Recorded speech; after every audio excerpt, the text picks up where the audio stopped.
یہاں سے رہائی بے شک تو ہی وسیلہ بنانے والا ہے۔ یا رب بھیج دے کسی اپنے بندے کو یا فرشتے کو۔ میں بے بس ہوں کیونکہ میں انسان ہوں، تو رحیم ہے کیونکہ تو رب ہے۔ میری حفاظت فرما، بے شک تو ہی بہترین حفاظت فرمانے والا ہے۔ اس نے آنکھیں موند لیں، زخموں سے خون رس رہا تھا، تھپڑ پر تھپڑ نے ماتھے پر لگی ضرب کو اور گہرا کر دیا تھا۔ جب پورا جسم ہی تکلیف میں ہو تو کسی ایک زخم کو مرہم بھی فائدہ نہیں دیتی۔ چھوٹے سے روشن دان سے اب روشنی بہت دور ہوتی جا رہی تھی، یعنی سیاہ رات پھیلنے والی تھی۔ وہ دونوں سر جوڑے ہتھیار صاف کرنے میں مصروف تھے۔ ماحول میں وحشت بھری خاموشی طاری تھی۔ وہ بہت قریب پہنچ گئے تھے۔ ارتضیٰ نے سائرن بجانے سے منع کر دیا تھا اور 5 اہلکاروں کو ساتھ لے کر اس ویران سی جگہ پر پہنچا۔ باقی سب کو باہر ہی الرٹ رہنے کو کہا۔ شہر سے تھوڑے ہی فاصلے پر یہ پسماندہ سا علاقہ تھا۔ خستہ حال مکان کی تعمیر تھی، جن کی چھتیں بھی شاید جگہ جگہ سے ٹپک رہی تھیں۔ شام کے سائے گہرے ہو رہے تھے، سورج ڈوب چکا تھا اور اب وہ اپنی نگاہیں اطراف میں میکانکی انداز میں گھما رہا تھا۔ 3 مکانوں کے دروازے ایک جیسے تھے، ان میں سے ایک دروازے کو تالا نہیں لگا تھا۔ اس نے سب کو اسی طرف جانے کا اشارہ کیا۔ وہ دبے پاؤں خود بھی وہاں پہنچا۔ سر یہ تو چاروں طرف سے بند ہے، ہم اندر کیسے جائیں گے؟ ایک سپاہی قریب آ کر بولا، جیسے وہ خود اندر داخل ہوئے ہیں۔ وہ سوچتے ہوئے بولا تھا اور پھر چلتے ہوئے رکا۔ وہاں اوپر ایک جالی والا روشن دان نظر آیا تو اس نے اچھل کر وہاں سے اندر کی طرف جھانکنے کی کوشش کی، لیکن وہ روشن دان کافی اونچائی پر تھا۔ پھر اس نے بشیر کو نیچے جھکنے کا کہا اور خود اس کی پیٹھ پر پاؤں رکھ کر کھڑا ہو گیا۔ سر اوپر اٹھا کر دیکھا تو اسے چارپائی پر لیٹے ہوئے کسی کے پاؤں نظر آئے۔ وہ فوراً نیچے اتر آیا۔ وہ یہیں ہے، اس جگہ کو کور کرو۔ خود بھی الرٹ ہو کر دروازے کو بجایا۔ وہ دونوں اچھل پڑے۔ کون ہو سکتا ہے؟ ایک دوسرے کی طرف چونک کر دیکھا، پتہ نہیں۔ اس بلو نامی شخص کے منہ کا رنگ بدل گیا تھا۔ دوسرے نے فوراً کرسی پر ایک طرف کو لڑکی ہوئی ماہر کی کنپٹی پر گن رکھ دی۔ اس کے منہ پر ابھی بھی ٹیپ چپکی ہوئی تھی اور آنکھیں بند تھیں۔ اے لڑکی، آنکھیں کھول! وہ اس کے منہ پر تھپڑ مار کر جگا رہا تھا۔ اس نے ہڑبڑا کر آنکھیں کھولیں تو وہ اپنے اوپر پستول تانے کھڑے شخص کو دیکھ کر اس نے اپنی جان نکلتی ہوئی محسوس کی۔ دروازے پر مسلسل دستک ہو رہی تھی۔ بلو نے استاد کے اشارے پر پوچھا، کون؟ تمہارا باپ، دروازہ کھولو، وہ چلایا۔ وہ دونوں اپنے پستول کو دروازے کی طرف تان کر کھڑے ہو گئے۔ کون ہو سکتا ہے استاد؟ پتہ نہیں، تمہارے کسی یار کو پتہ ہے اس جگہ کا؟ اس نے پھر سوچتے ہوئے پوچھا۔ ہاں، سنی اور شیدے کو، لیکن آواز ان کی نہیں ہے۔ وہ پریشان سا کھڑا تھا۔ چل کھول، دیکھتے ہیں کون مائی کا لال ہے، وہ بولا تو فوراً اس نے مضبوطی سے دروازے کو تھام کر تھوڑا سا کھولا تو ارتضیٰ نے لمحہ ضائع کیے بغیر دروازے کو زوردار دھکا دیا۔ بلو اپنا توازن برقرار نہ رکھ سکا اور پیچھے کی طرف جا گرا۔ ایک لمحے میں سارا کھیل بدل گیا تھا۔ دھڑ دھڑ کی آواز دونوں طرف سے سنائی دے رہی تھی۔ ماہر نیچے جھکنے کی کوشش میں دبی دبی آواز میں چیخ رہی تھی۔ خوف کے مارے وہ اوپر دیکھنے کی ہمت ہی نہیں کر سکی۔ اپنی پستول نیچے پھینک دو ورنہ اس لڑکی کو مار دوں گا۔ وہ پسٹل ماہر کی کنپٹی پر رکھ کر دھاڑا۔ ارتضیٰ کے پیچھے سارے پولیس والے جمع ہو گئے تھے۔ اس نے فوراً سب کو جوابی کارروائی سے روکا۔ ٹھیک ہے، کوئی حملہ نہیں کرے گا، تم خود کو ہمارے حوالے کر دو ورنہ بہت پچھتاؤ گے۔ ارتضیٰ ایک قدم آگے ہوا اور پھرتی سے مکہ رسید کرتے ہوئے بلو کو بغل میں دبوچ لیا۔ تم لڑکی کو چھوڑ دو، میں اسے چھوڑ دوں گا، وہ نپے تلے انداز میں ماہر کی طرف دیکھتے ہوئے کہہ رہا تھا۔ ہاں، اس لڑکی کی جان زیادہ قیمتی ہے۔ وہ پھر خباثت سے ہنستے ہوئے اس نے بلو پر گولیاں چلا دیں۔ ارتضیٰ نے سرعت سے بلو کو اپنے پیچھے کی طرف دھکا دیا اور ایک گولی ارتضیٰ کے بازو کو چیرتی ہوئی نکل گئی۔ وہ ابھی سنبھلا ہی نہیں تھا کہ ایک اور وار کی زد میں آ گیا۔ خون کے فوارے اس کے پورے بازو اور شرٹ کو رنگ گئے تھے۔ درد کی شدید لہر پورے جسم میں سرایت کر رہی تھی، لیکن اسے سامنے آنکھیں بند کیے نیچے جھکی ہوئی لڑکی کی جان زیادہ عزیز تھی۔ پیچھے سے اہلکاروں نے اسے گھیرے میں لے کر دبوچ لیا اور ماہر کی کرسی کو آگے کی طرف دھکا دے دیا۔ وہ منہ کے بل زمین پر فرش پر جا پٹکی تھی۔ اس کا منہ دوبارہ خون سے رنگ گیا تھا۔ اگر وہ اپنا چہرہ خود دیکھ لیتی تو یقیناً ڈر جاتی۔ جگہ جگہ پر زخم، خون کی لائنیں آنسوؤں کی طرح قطار میں بہہ رہی تھیں۔ بال الجھے ہوئے تھے جیسے نوچ نوچ کر بگاڑے گئے ہوں۔ ارتضیٰ نے تڑپ کر اس کی کرسی سیدھی کی اور جھک کر رسیاں کھولیں۔ سب سے زیادہ تکلیف اسے تب محسوس ہوئی جب اس نے ماہر کے ہونٹوں سے ٹیپ اتاری تھی۔ ہونٹ چوجے ہوئے تھے اور اوپر والی سطح ان کی غائب تھی۔ وہ دیکھنے پر سرخ خون کا لوتھڑا لگ رہے تھے۔ وہ ٹیپ کے اترنے پر درد سے چیخی تھی اور اس کی تکلیف نے ارتضیٰ کو پاگل کر دیا۔ وہ اٹھا اور ایک ہی جھٹکے میں اس ظالم انسان کا گلا دبوچ لیا۔ تمہاری ہمت کیسے ہوئی اسے چھونے کی؟ تم نے اسے اذیت دی ان ہاتھوں سے؟ ہاں۔ ارتضیٰ نے اسے ہتھ کڑی میں جکڑے ہاتھوں کو دیکھا اور اپنی پستول سے فائر کھول دیا۔ وہ تڑپ رہا تھا، درد سے چیخ رہا تھا، معاف کر دو، غلطی ہو گئی سر، معاف کر دو۔ لیکن ارتضیٰ تو خود ہوش میں نہیں تھا۔ اس کے سر پر تو جنون سا سوار ہو گیا تھا۔ اس کے بندھے دونوں ہاتھ یقیناً زخموں سے ناکارہ ہو گئے تھے۔ وہ ظالم انسان اب اپنی تکلیف پر رو رہا تھا، درد سے چلا رہا تھا۔ ارتضیٰ نے بے رحمی سے اسے دیکھا اور پھر مزید اس کی ایک ٹانگ پر بھی فائر کر کے زخمی کر دیا۔ سب اہلکار ارتضیٰ کو دیکھ رہے تھے لیکن منع کرنے کی ہمت نہیں کر سکے۔ لے جاؤ ان دونوں کو اور رپورٹ میں خود لکھوں گا۔ مجھ پر حملہ کرنے کی وجہ سے یہ خود زخمی ہو گئے۔ ارتضیٰ نے اپنے دونوں ہاتھ منہ پر پھیرے اور گہری سانس لے کر خود کو پرسکون کیا۔ بشیر اور باقی سب ان دونوں کو لے کر وہاں سے چلے گئے تو ارتضیٰ نے پیچھے مڑ کر اپنی جان سے زیادہ عزیز ہستی کو دیکھا جو دیوار کے ساتھ ٹیک لگا کر سسک رہی تھی۔ وہ بے تابی سے اس کے قریب جا کر بیٹھا۔ تم ٹھیک ہو؟ ماہر نے بنا دیکھے اپنا سر اس کے سینے پر رکھ دیا اور شرٹ مٹھی میں دبوچ کر رو دی۔ ارتضیٰ نے لب بھینچ لیے وہ اسے رونے دیا۔ یہ آنسو اسے تکلیف تو دے رہے تھے لیکن ان کا بہنا بھی ضروری تھا۔ جب اس کے دل کا بوجھ رو رو کر ہلکا ہو گیا تو وہ زکام زدہ آواز میں بولی، میرے ساتھ ہی ایسا کیوں ہوا؟ اللہ اپنے اچھے بندوں کو آزماتا ہے۔ تم خوش قسمت ہو، دیکھو اللہ نے خود تمہاری حفاظت کی ہے اور تم ہمیں واپس مل گئی۔ کچھ لوگ تو مرنے کے بعد بھی نہیں ملتے۔ وہ مسلسل سوں سوں کر رہی تھی۔ ارتضیٰ نے نرمی سے اسے خود سے الگ کیا اور پھر اپنے بازو کی طرف دیکھا جو درد سے سن ہو گیا تھا۔ اس نے ہاتھ کو ہلانے کی کوشش کی لیکن وہ منجمد تھا۔ اب درد اس کی آنکھوں میں بھی اتر رہا تھا تو قریب تھا کہ وہ خود بھی بے ہوش ہو کر گر جاتا۔ صبح سے سگریٹ کے علاوہ اس کے منہ میں پانی بھی نہیں گیا تھا۔ اس نے دیوار کا سہارا لیا تو ماہر نے بھی اٹھ کر کپڑے ٹھیک کیے، پھر گہرے گہرے سانس لینے لگی۔ لیکن ارتضیٰ کے زخمی بازو کو نہیں دیکھا تھا اس نے۔ بشیر پھر اندر آیا تھا۔ سر یہ سمیں ملی ہیں اور یہاں سے اور یہ موبائل بھی۔ ماہر نے فوراً اپنا موبائل جھپٹا۔ یہ میرا ہے اور ایک گولڈ کی چین بھی تھی یہاں۔ بشیر نے حیرت سے اس کی طرف دیکھا اور دل میں کہا، زندہ بچ گئی ہو؟ کیا یہ کافی نہیں ہے جو گولڈ کی چین کی بھی فکر پڑ گئی ہے تمہیں؟ ارتضیٰ نے بشیر کو دیکھ لیا تھا جو ماہر کو گھور رہا تھا۔ بشیر، چین لازمی ملنی چاہیے، وہ کراہت زدہ آواز میں بولا۔ یس سر۔ بشیر اپنی چوری پکڑے جانے پر شرمندہ سا ہو گیا تھا۔ بشیر تم سب سنبھال لینا، میں انہیں گھر چھوڑ کر آتا ہوں۔ اور پھر ماہر کو چلنے کا اشارہ کیا۔ اس میں بولنے کی ہمت ہی نہیں رہی تھی۔ ماہر اس کے پیچھے چلتی ہوئی گاڑی میں جا کر بیٹھ گئی۔ ارتضیٰ نے سب کو ہدایت کی اور ایک سپاہی سے رومال بازو پر بندھوایا اور پھر اسٹیئرنگ سنبھال لیا۔ ایک نظر اس پر ڈالی، وہ ابھی بھی ہچکیاں لے رہی تھی۔ پانی تو نہیں ہے؟ گہرے سانس لو، ریلیکس رہو، سب کچھ ٹھیک ہے گھر میں بھی۔ وہ تسلی دے رہا تھا۔ اس کے لیے زخمی بازو سے اسٹیئرنگ گھمانا مشکل ہو رہا تھا۔ اس نے آنکھیں زور سے میچ کر کھولیں۔ سڑک پر ٹریفک نہیں تھی اس لیے ارتضیٰ نے سپیڈ بڑھا دی۔ خود کو چاہے کچھ بھی ہو جاتا وہ اسے ٹھیک ٹھاک گھر پہنچانا چاہتا تھا۔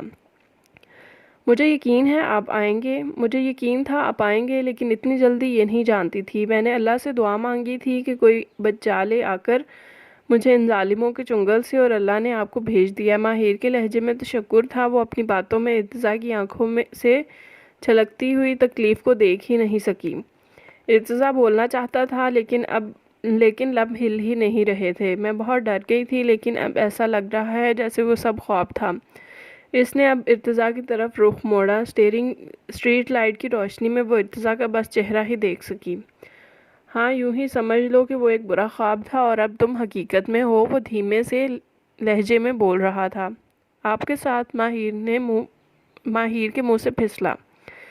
پہلے تکلیف کیا کم ہے جو اب یہ زخم دوبارہ تازہ کر رہی ہے۔ وہ کچھ نہیں بول سکا کچھ دیر خاموشی چھائی رہی اور پھر وہ پہنچ گئے تھے حسان ولا، وہ گھر جہاں کل شادیانے بج رہے تھے اور آج سوگ میں ڈوبا ہوا لگ رہا تھا۔ شاید کسی کو باہر کی لائٹ آن کرنے کا بھی یاد نہیں رہا تھا۔ گھر کے اندر چراغ بجھ جائیں تو پھر وہ مکین باہر کے چراغ کیسے جلائیں؟ ارتضیٰ نے گاڑی روک دی اور ایک نظر اسے دیکھ کر بولا، جاؤ اور پلیز اپنا خیال رکھنا۔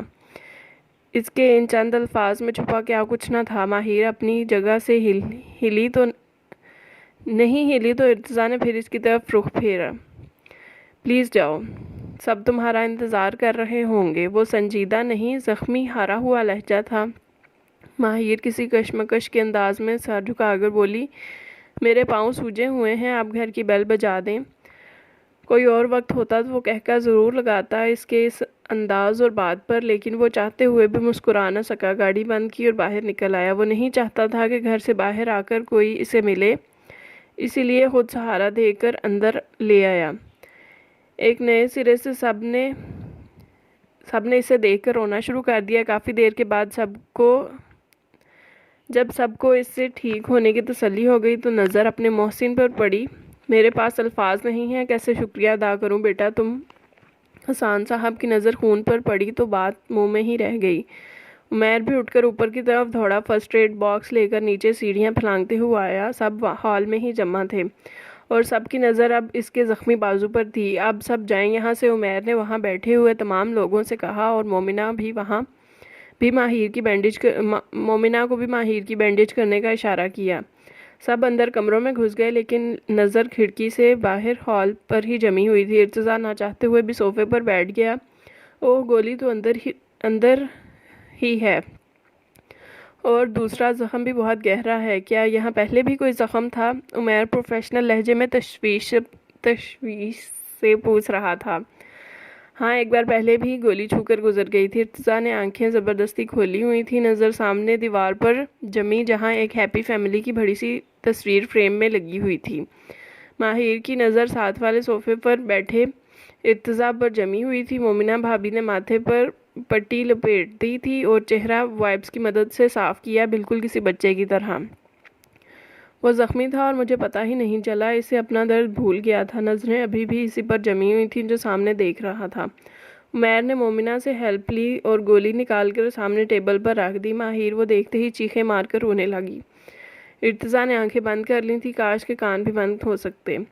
حسان صاحب بیٹی کو تڑپتا دیکھ کر باہر دوڑتے ہوئے آئے تھے۔ کیا ہوا میری بچی؟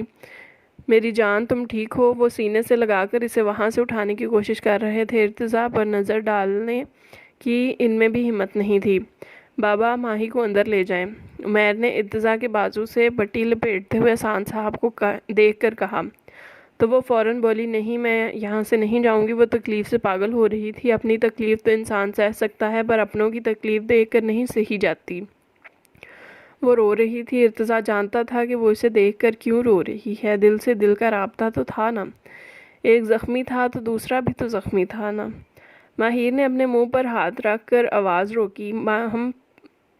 مرہم پٹی ہو گئی تھی۔ گھر میں روشنیاں دوبارہ پھیلنے لگی۔ لمحے بدلتے ہوئے دیر نہیں لگتی۔ سب کے چہرے پر سکون چھا گیا تھا۔ داستان جاننے کے لیے سب ہی بے چین تھے۔ ماما بھوک لگی ہے، ماہر نے کہا تو انہوں نے فوراً ٹیبل سیٹ کروائی اور ارتضیٰ کو بھی کھانا بابا نے اپنے ہاتھوں سے کھلایا۔ ماہر ہر نوالے پر درد سے چیختی اور واپس رکھ دیتی۔ مومنہ نے اسے دلیا بنا کر دیا اور نسرین سے سوپ بنانے کو بھی کہا۔ کسی کو آنے والے دن کی خبر ہی نہیں تھی، لیکن قریب ایک اور جھٹکا ان کا منتظر تھا۔ عمیر خود ارتضیٰ کو گھر ڈراپ کر کے آیا اور گاڑی ارتضیٰ نے بشیر کو جاتی دفعہ چابیاں دیں تو وہ بھی فوراً ان کے پیچھے ہی گاڑی چھوڑ آیا۔ وہ گھر آیا تو سب اس کے منتظر تھے۔ تشویش، بے چینی، بابا گلے لگا کر ملے۔ اسے زخمی دیکھ کر شازیہ بیگم بھی پریشان ہو گئیں۔ وہ ماہر سے ناراض تھیں، لیکن انہوں نے ایسا تو نہیں چاہا تھا نا۔ سارا دن ان سب کا بھی دعاؤں میں گزرا تھا اور اب ارتضیٰ کو دیکھ کر سکون ملا، اور وہیں اس کا زخمی بازو رلا بھی رہا تھا۔ وہ سب کو مختصر سا بتا کر کمرے میں چلا گیا۔ ماہا بھی اس کے پیچھے ہی آئی تھی۔ آئی ایم سوری چاچو، وہ رونے والی شکل بنا کر بولی تو وہ حیران ہوا۔ Sorry for what? میں نے لاسٹ ڈیز آپ سے بہت مس بیہیو کیا، مجھے معاف کر دیں پلیز۔ وہ افسردہ سا مسکرا کر اسے اپنے اور پیار سے اس کو اپنے ساتھ لگایا۔ کوئی بات نہیں، اب جاؤ چائے بنا کر لاؤ، تھوڑا تو خیال کرو، زخمی مریض ہوں وہاں۔ تمہاری دوست نے رو رو کر سر میں درد کر دیا، آج کا دن بہت سخت تھا۔ وہ چلتے ہوئے بیڈ پر گرنے کے انداز میں بیٹھا۔ چاچو ماہی ٹھیک ہے؟ ماہم نے فکر مندی سے پوچھا۔ زخم گہرا ہے لیکن بھر جائے گا، کل خود جا کر دیکھ لینا، ویسے زخمی دلہن لوگ پہلی بار دیکھیں گے۔ وہ ضبط کی انتہا پر تھا، آنکھیں میچتے ہوئے اس نے ماہم کو ہاتھ سے ہی جانے کا اشارہ کیا۔ وہ کچھ دیر کھڑی اسے بے بس سا دیکھتی رہی، پھر دروازہ بند کر کے چلی گئی۔ وہ لیٹا ہوا اندر کی آگ میں سلگ رہا تھا۔ اگر آج کا دن سخت تھا تو قیامت کا دن آنے والا کل بھی تھا۔ ماہر میڈیسن کے زیر اثر پرسکون سوئی ہوئی تھی۔ صبح جب آنکھ کھلی تو سب تیاریوں میں مصروف تھے، کیسے بے رحم تھے سب، کچھ دن آگے کر لیتے، ابھی زخم تو بھر جانے دیتے۔ لیکن بھابی نے بیوٹیشین کو گھر بلایا ہوا تھا تو اسے تیار ہونا ہی پڑا۔ بھاری کامدار لہنگا جو مومنہ بھابی نے اپنی پسند سے مشہور ڈرامہ ایکٹریس کی نقل کر کے بنوایا تھا، وہ اس نے ضبطاً کر لیا۔ ہونٹوں کا زخم بھی لپسٹک میں چھپ گیا تھا۔ ماتھے پر زخم کو کور کرنے میں جتنا درد ہوا تھا اتنا ہی ٹائم بھی لگا۔ بارات کا انتظام میرج ہال میں تھا، وہ تیار ہو کر وہیں پہنچ گئے۔ ماہم آئی ہوئی تھی، کس کے ساتھ یہ اس نے نہیں پوچھا۔ چاچو کہہ رہے تھے زخمی دلہن پہلی بار لوگ دیکھیں گے، لیکن تم تو یار قیامت لگ رہی ہو، قیامت۔ ماہم آنکھ دبا کر ہنس دی اور وہ مسکرا بھی نہ سکی۔ دل میں نئے سرے سے الجھنیں بڑھنے لگیں، سوچوں کا